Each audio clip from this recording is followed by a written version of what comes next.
그 소위 말하는 권성동 원내대표와 주고받았던 문자 때문에 이준석 전 대표와 가까운 측에서는 그 같은 문자를 근거로 윤석열 대통령이 당무에 개입했을 거다. 하지만 그건 철저하게 사적인 영역에서의 어떤 지나가는 인상평가일 뿐이지 그 메시지 하나만을 근거로 과거에 윤석열 대통령의 우중이 당무에 개입했다고 볼 만한 다른 근거가 없기 때문에 국정 지도자로서 민생과 관련된 큰 정치를 할 수 있도록 여의도가 좀 대통령을 놔드려야 한다고 생각합니다. 만약에 대통령께서 이준석 대표를 내부 총지라는 당대표라고 생각하지 않으신다면, 이게 잠깐 그냥 그렇게 말이 나온 거라면은 조금 바로 잡아 주셨어야 돼요.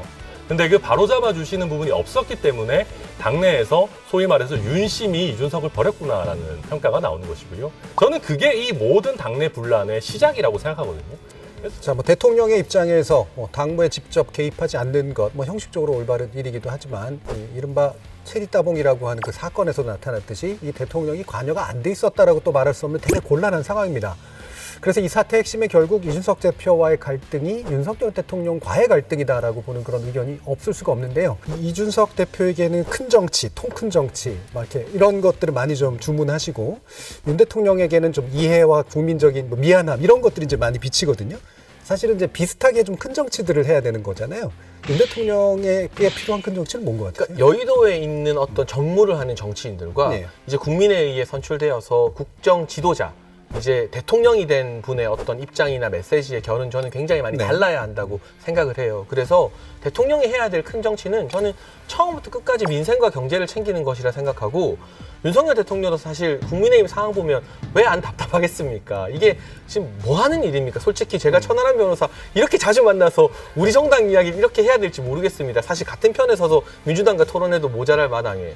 그런데 그럼에도 불구하고 대통령도 나름의 하고 싶은 말이나 의견이 있음에도 불구하고 의원총회의 다수 결의, 그리고 전국이나 상임 전국위의 결의를 존중한다는 당무 무게의 원칙 외에는 저는 다른 것을 밝혀서는 안 되는 자리라고 생각하고요. 한 가지 지금 자꾸 혼동되는 게 그 소위 말하는 권성동 원내대표와 주고받았던 문자 때문에 이준석 전 대표와 가까운 측에서는 그 같은 문자를 근거로 윤석열 대통령이 당무에 개입했을 거다, 또는 윤리위 과정에 개입했을 거라고 잘못 전제하고 있어요. 하지만 그건 철저하게 사적인 영역에서의 어떤 지나가는 인상평가일 뿐이지 그 메시지 하나만을 근거로 과거에 윤석열 대통령의 우중이 당무에 개입됐다고 볼 만한 다른 근거가 없기 때문에 국정 지도자로서 민생과 관련된 큰 정치를 할 수 있도록 여의도가 좀 대통령을 놔드려야 한다고 생각합니다. 저도 저희 대통령께서 당무에 개입 안 하신다고 생각하고 싶습니다. 근데 물론 사적인 메시지였죠, 두 분이 주고받았을 때는. 그런데 사적인 메시지라고 해도 그게 공개가 되지 않습니까? 게다가 궁극의 공인이라고 할 만한 대통령과 또 여당의 원내대표 사이의 메시지입니다. 이게 공개가 됐고, 만약에 대통령께서 이준석 대표를 내부 총지라는 당대표라고 생각하지 않으신다면, 이게 잠깐 그냥 그렇게 말이 나온 거라면은 조금 바로 잡아 주셨어야 돼요. 근데 그 바로 잡아 주시는 부분이 없었기 때문에 당내에서 소위 말해서 윤심이 이준석을 버렸구나라는 평가가 나오는 것이고요. 그다음에 저는 근본적으로 이준석 대표와 관련해서는 저희 당의 지지층도 양분되어 있었다고 봅니다. 그러니까 대선과 지선에서의 성과에 관한 부분이죠.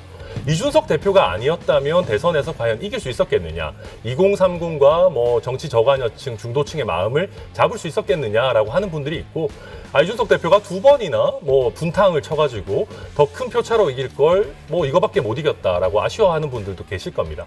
근데 지금 대통령께서 내부 총지라는 당대표라고 한 이 문자를 보면 후자의 인식에 힘을 실어주시는 것 같은 모습이에요. 저는 그게 이 모든 당내 분란의 시작이라고 생각하거든요. 그래서 저도 제가 이사장님 개인적으로 이렇게 하고 싶은 마음은 없지만은 저는 전자에 훨씬 더 동의를 하는 편입니다. 만약에 당대표가 이준석 대표가 아니라 다른 그때 당시 경쟁했던 분들이라고 한다면 청년 의제가 이 정도로 주목받을 수 있었겠느냐, 저희 당의 변화와 쇄신에 대해서 국민들이 이렇게 관심 가지고 신뢰해 주실 수 있었겠느냐 하면 저는 아니라고 생각하거든요. 그렇다라고 하면 이준석 대표 문제에 대해서 이준석 대표가 저도 완벽하다고 생각하는 건 아닙니다. 그렇지만 대선과 지선에 승리가 있다는 걸 고려하면 대통령이나 소위 윤핵관이라고 불리는 분들도 이제는 이준석 대표를 조금 온정 있는 눈으로 봐주실 때가 되었지 않나, 그 말씀을 드립니다. 네, 저는 지금 천하람 위원님 말씀 들으면서 고개를 끄덕인 게 가식이나 방송용 이 제스처는 아니고요. 이준석 전 대표의 공에 대해서 제가 비판하는 부분도 있지만 인정할 건 인정합니다. 다만 그 이후 윤리위의 징계나 또는 본인이 계속 1년 넘게 당대표로서 보여준 정치적 행위에 대한 책임은 대선이나 지선 승리의 공로랑은 별다르게 별개의 문제로 평가받아야 하고 이미 평가받고 있다고 보는 것뿐입니다. 저는 저희 당이 내로남불 위선하는 정당이 아니었으면 좋겠습니다. 특히나 저희가 그래도 긴 역사를 지켜가는 대한민국 제1의 보수 정당인데 우리가 맨날 입만 열면 법치, 상식, 공정 이런 얘기 하지 않습니까? 그런데 우리한테 당 주류의 마음에 안 든다고 막 규칙 바꾸고 누구 한 명을 집단적으로 내쫓기 위해서 토끼몰이하고 저는 그런 우리가 좀스러운 정당은 되지 말아야 되겠다. 그러기 위해서 저부터도 목소리 계속 내겠습니다.